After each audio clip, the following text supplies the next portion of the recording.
जय हिंद। नई है शुरुआत, अपने आप को अब रोक लो, अपनी पढ़ाई की हालात और सपने को भी तोड़ लो। सुनो भाई, अब हुई सवेरा, आंखें भी अब खोल लो, अपनी बंद किस्मत की हर दरवाजा मेहनत से तुम तोड़ दो। Hello and welcome to GIC. भाई साहब आ गए हम लोग क्लास 9th में, और क्लास 9th से प्रॉमिस कर लो कि 9th को 9th के जैसा पढ़ना है। तो क्लास 9 का पहला बायोलॉजी का लेक्चर, चूंकि ये वीडियो का सीरीज आने वाला है, ये पहला लेक्चर है किस पर, इंप्रूवमेंट इन फूड रिसोर्स। भाई साहब किसी भी टॉपिक को पढ़ने के लिए, आप कोई भी टॉपिक पढ़ रहे हो, आप उसका उस चैप्टर का बेसिक मतलब क्या है, उस चैप्टर का क्या मतलब है, वो आपको अच्छे से आना चाहिए, क्योंकि वही जो चैप्टर है ना, वो आगे का जो टॉपिक है उससे इंटरलिंक्ड होता है, एक दूसरे से जुड़ा हुआ होता है। तो भाई साहब पहले बोले इंप्रूवमेंट, क्या मतलब है इंप्रूवमेंट का? इंप्रूवमेंट का मतलब होता है सुधार। क्या होता है इंप्रूवमेंट का मतलब? सुधार। जैसे कि आप में सुधार की जरूरत है, improvement in food resource. Food resource का मतलब क्या है? फूड मतलब भोजन, रिसोर्स मतलब जहां से वो फूड प्राप्त होता है, जहां से वो फूड प्राप्त होता है। यानी कि इस चैप्टर का मतलब ये हुआ कि जहां से फूड प्राप्त होता है, जहां से फूड मिलता है ना, उससे हम लोग सुधार कैसे कर सकते हैं। फूड कहां से मिलता है? फूड हम लोग को बेसिकली दो सोर्स से मिलता है, या तो प्लांट सोर्स से मिलता है या तो एनिमल सोर्स से मिलता है। तो मेरे भाई, यदि मैं आपसे पूछूं कि why there is need of improvement in food resource, food resource में इंप्रूवमेंट का क्या हो सकता है? तो भाई हमारा पॉपुलेशन भगवान के दया से दुनिया में नंबर 1 पर है। तो इतने सारे लोगों को भोजन उपलब्ध कराना, ये अपने आप में चैलेंजिंग काम है। और ये कैसे किया जा सकता है?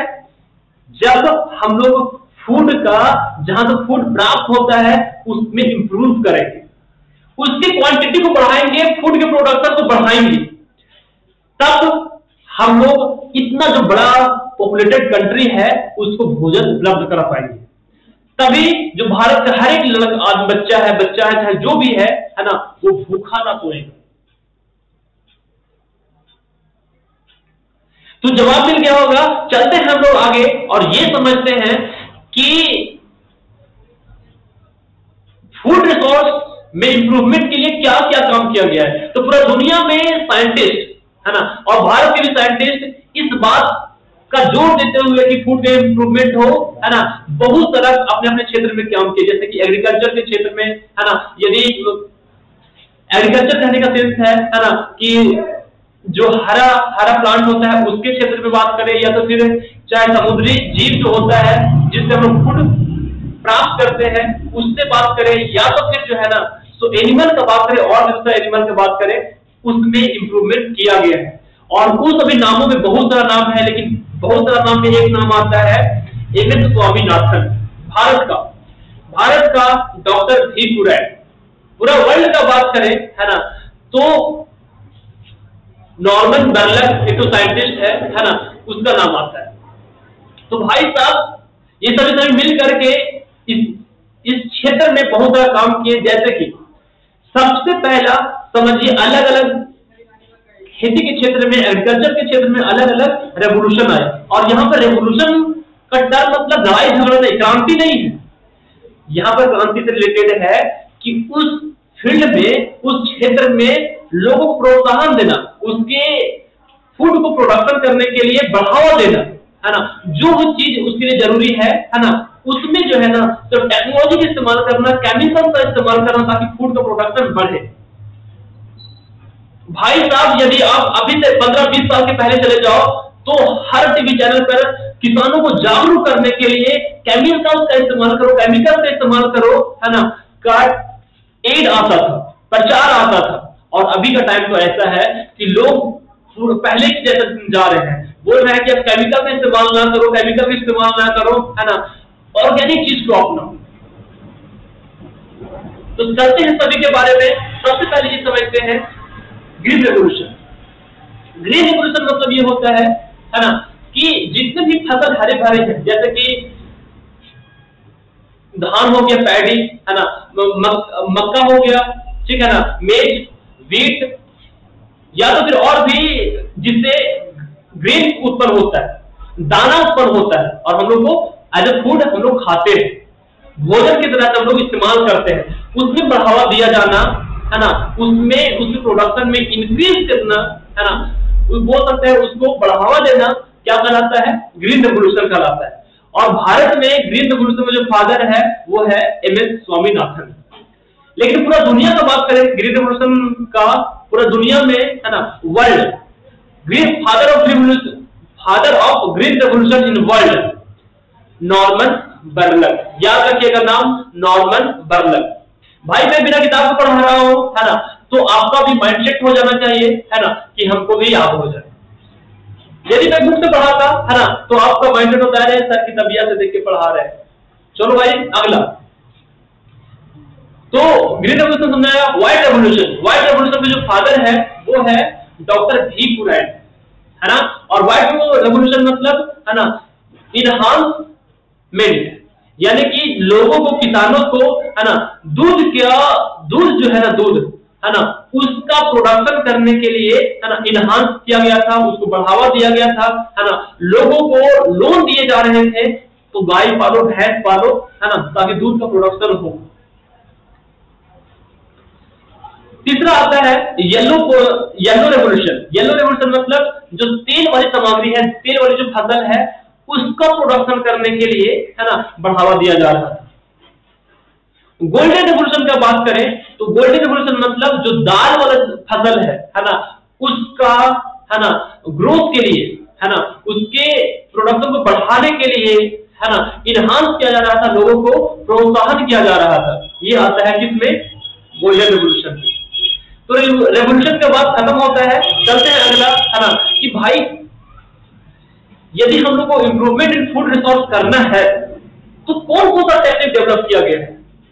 तो पहले टेक्निक का नाम है सस्टेनेबल एग्रीकल्चर। क्या नाम है? Sustainable agriculture. यदि बात करें सस्टेनेबल का मतलब क्या होता है, सस्टेनेबल, तो सस्टेनेबल का मतलब होता है ना ज्यादा दिन तक चलने वाला। अब सोचोगे सर कौन सा खेती का मेथड है जो ज्यादा तक नहीं चलेगा? भाई यदि आप फसल में, खेती में कर रहे हो और केमिकल का इस्तेमाल करोगे तो वो जो खेती होगा उस शॉर्ट टाइम के लिए, बहुत कम समय के लिए वो जो फसल होगा है ना, वो तो ज्यादा मात्रा में आपको उत्पाद देगा है ना, प्रोडक्ट देगा। लेकिन वही फसल को एक ही जगह पर बार बार ग्रो करते हो तो वहां पर उसका उपजाऊ कम हो जाएगा। शॉर्ट टाइम के लिए होता है, लॉन्ग टर्म तक नहीं चलेगा। लॉन्ग टर्म के लिए यदि इस्तेमाल करना है ना, लॉन्ग टर्म में यदि ज्यादा प्रोडक्शन को लाना है, लंबे समय तक ज्यादा प्रोडक्शन होते रहे, उसके लिए जरूरी है सस्टेनेबल एग्रीकल्चर। सस्टेनेबल मतलब होता है ज्यादा तक चलने वाला। एग्रीकल्चर मतलब समझा देते हैं आपको कि एग्रीकल्चर मतलब बोल सकते हैं कि रियरिंग ऑफ द है ना एनिमल, जानवरों को पालना, रेजिंग ऑफ द क्रॉप्स, जो फसल है उसका ग्रो करना, ताकि हम लोग अपने डे टू डे लाइफ का जो फूड है ना उसको प्राप्त कर सके, इकोनॉमिक एक्टिविटी जनरेट कर सके, पैसा आए है ना, इकोनॉमिक प्रोड्यूस हो। इसके लिए जरूरी ये क्या लाता है? ये जरूर कहलाता है एग्रीकल्चर। फार्मिंग भी इसी से रिलेटेड है। तो सस्टेनेबल डेवलपमेंट मतलब है ना कि हम लोग अलग अलग प्रोडक्शन टेक्निक, प्रोडक्शन को बढ़ाने वाला टेक्निक और उसका प्रोडक्शन को बढ़ाने वाला मैनेजमेंट है ना अडॉप्ट करते हैं, अपनाते हैं, ताकि ज्यादा से ज्यादा प्रोडक्शन हो। और जब ज्यादा से ज्यादा प्रोडक्शन होता है ना, साथ ही साथ इस बात को भी ध्यान रखा जाता है कि जो नेचुरल बैलेंस बना हुआ है, इन्वायरमेंटल बैलेंस बना हुआ है, वो खराब ना हो, पोल्यूशन क्रिएट ना हो। That is the main objective of the sustainable development, sustainable agriculture. अब दिमाग में एक आ गया बोलते बोलते सस्टेनेबल डेवलपमेंट, ये क्या होता है भाई? सस्टेनेबल, यही ना सेम टू सेम सस्टेनेबल और डेवलपमेंट। सस्टेनेबल डेवलपमेंट मतलब होता है कि ऐसा डेवलपमेंट हो है ना, जिसमें इन्वायरमेंट का कोई लॉस भी ना हो और फिर डेवलपमेंट भी हो। क्या बोला है ना, कि इन्वायरमेंट का कोई हार्म ना हो, है ना, और डेवलपमेंट भी हो। उस तरह का जो डेवलपमेंट होगा उसको हम लोग बोलते हैं सस्टेनेबल डेवलपमेंट। मतलब आदमी का जरूरत तो भी पूरा हो, है ना, आदमी का जरूरत है, आदमी का जो ग्रोथ है वो भी हो, आदमी का विकास भी हो, मानव जो संसाधन उसका भी विकास हो, लेकिन इन्वायरमेंट को बहुत ज्यादा डैमेज ना हो। बिना इन्वायरमेंट को डैमेज किए बिना, इन्वायरमेंट को बिना डैमेज किए, है ना, डेवलपमेंट करना क्या कहलाता है? सस्टेनेबल डेवलपमेंट कहलाता है। सस्टेनेबल एग्रीकल्चर मतलब हम लोग बहुत सारा एग्रीकल्चर या फिर जो फार्मिंग है ना, उसके टेक्निक को, उसके मैनेजमेंट के टेक्निक को, है ना, अपनाते हैं, अडॉप्ट करते हैं, अप्लाई करते हैं, है ना। जैसे कि हम लोग मिक्स क्रॉपिंग अप्लाई करते हैं। मिक्स क्रॉपिंग क्या होता है ना, अलग अलग जो सुटेबल दो सीड है या दो से ज्यादा सीड है उसको मिक्स करके लगाते हैं, है ना, ताकि जो रिस्क है, यानी कि अभी कैसे देखते हैं हम लोग कि कभी कभी कोई फसल होता है, कोई फसल ग्रो नहीं होता है, तो मिक्स लगाएंगे तो कम से कम एक तो होगा। तो मिक्स क्रॉपिंग लगाते हैं। इंटर क्रॉपिंग लाइन में लगाते हैं, लाइन में जो फसल है, अलग अलग फसल है उसको लाइन में लगाते हैं, इंटर क्रॉपिंग। और भी अलग अलग तरीका है ना, उस मेथड को अप्लाई करते हैं, है ना, ताकि क्या हो, ज्यादा प्रोडक्शन हो और फिर इन्वायरमेंट में बैलेंस बना रहे। ये था, है ना, सस्टेनेबल एग्रीकल्चर का मतलब। अब दूसरा टेक्निक है कि जो फूड रिसोर्स है उसके इंप्रूवमेंट के लिए हम लोग दूसरा जरूरी चीज है ना, कि ऑर्गेनिक फार्मिंग करें। क्या करें? ऑर्गेनिक फार्मिंग करें। अब ऑर्गेनिक फार्मिंग क्या चीज है? जैसे कि नाम से पता चल रहा है ऑर्गेनिक, जब भी आ जाए ना आपको ऑर्गेनिक लिखा नजर आ जाए तो मतलब ये हुआ कि ऑर्गेनिक मतलब नेचुरल।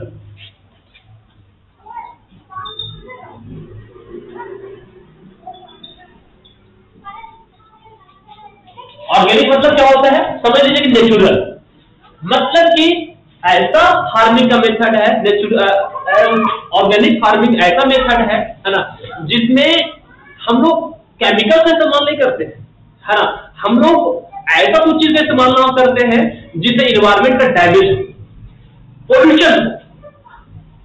ठीक है, मतलब बोलेंगे कि organic farming is the method of agriculture in which we do not use any chemicals. Chemical मतलब है कि बायो मतलब कि पेस्टिसाइड, केमिकल जो पेस्टिसाइड होता है वो इस्तेमाल नहीं करते हैं, फर्टिलाइजर का इस्तेमाल नहीं करते हैं, ये